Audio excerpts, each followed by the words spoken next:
I'm going to see if I can show you in a quick video here how to wedge up clay. I've been encouraging you all to keep your scraps of clay in a sealed bag, and there's a separate video that talks about adding moisture to the clay to make sure that it's wet enough to wedge up. The contents of this bag are the same contents from that video, so let me dump this out real quick and show you what I have here. A nice, wet, moist plastic clay, and in fact, this is still the paper towel that I use to add moisture that I've just left sitting in that bag for all that time. So I do want to remove the paper towel, make sure that I got the paper off so that I'm not wedging up chunks of paper inside this ball of clay. So that's going to be discarded. So here I have this clay that was just scraps in that bag, added a wet paper towel to add moisture and left it sealed up so that all the moisture would get consistent.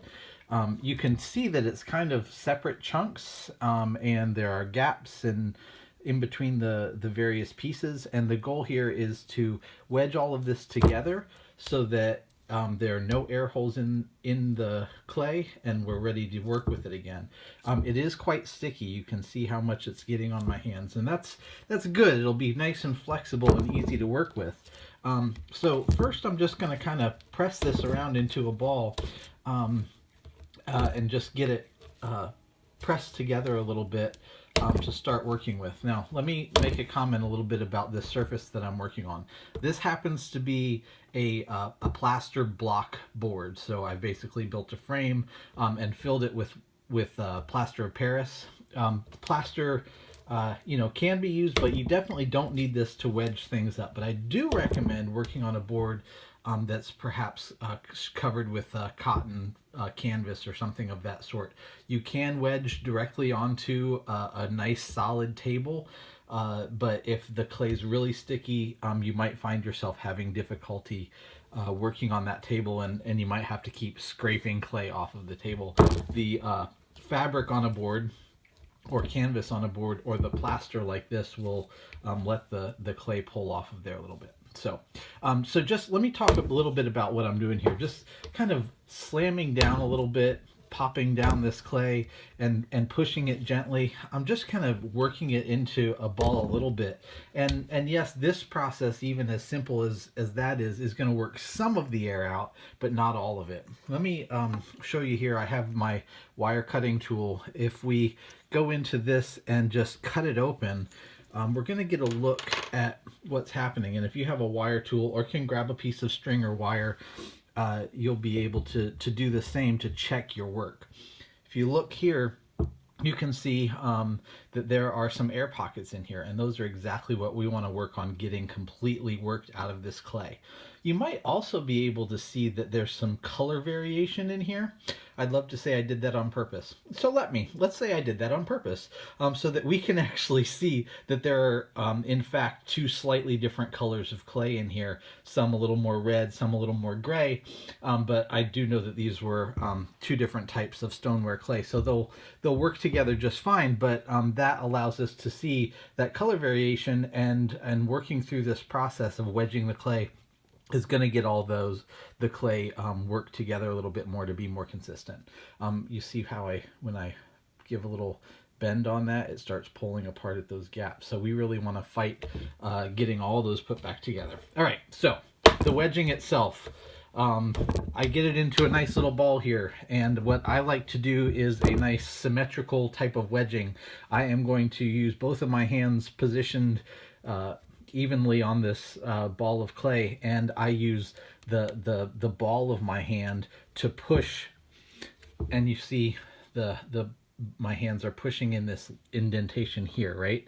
And then I'm going to use my fingers to roll the clay up slightly, reposition my hands a little bit, and then push again and create that indentation. And I'm just going to create a rhythm doing this, rolling it up very slightly and pushing in with the ball in my hand. And as I do it, it tends to roll toward me a little bit, which is great.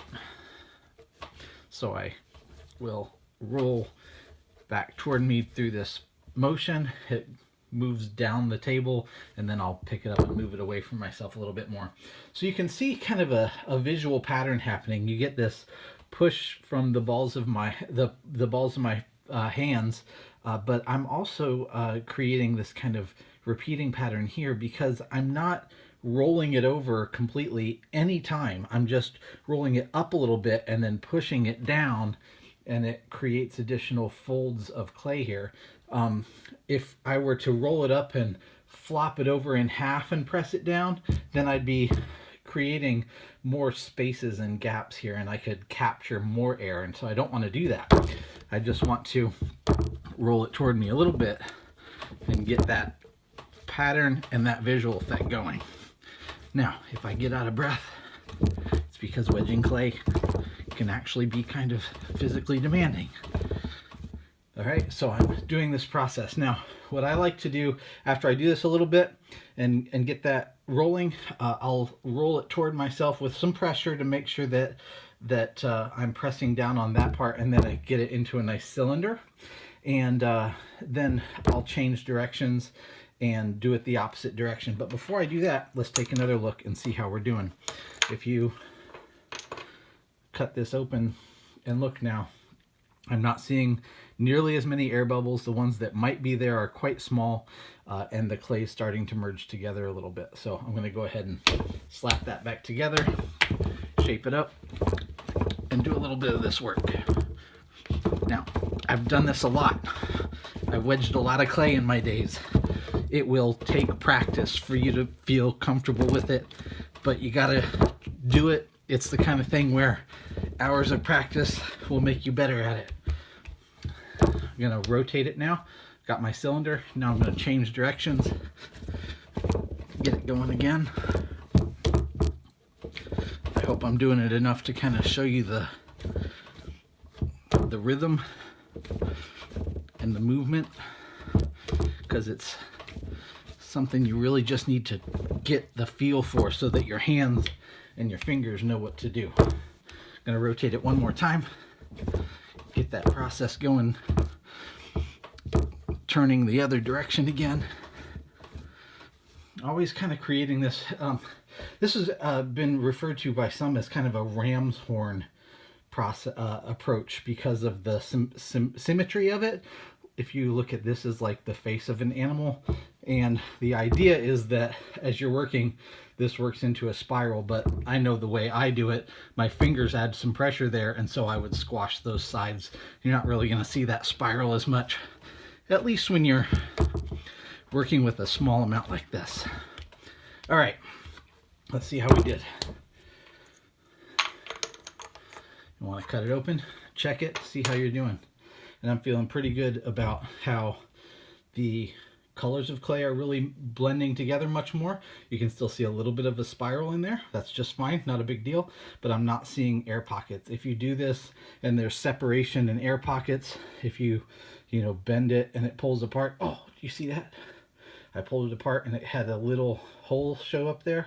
That's probably a little gap that I need to work on a little bit more. So I'm gonna press this together and work on a little bit longer.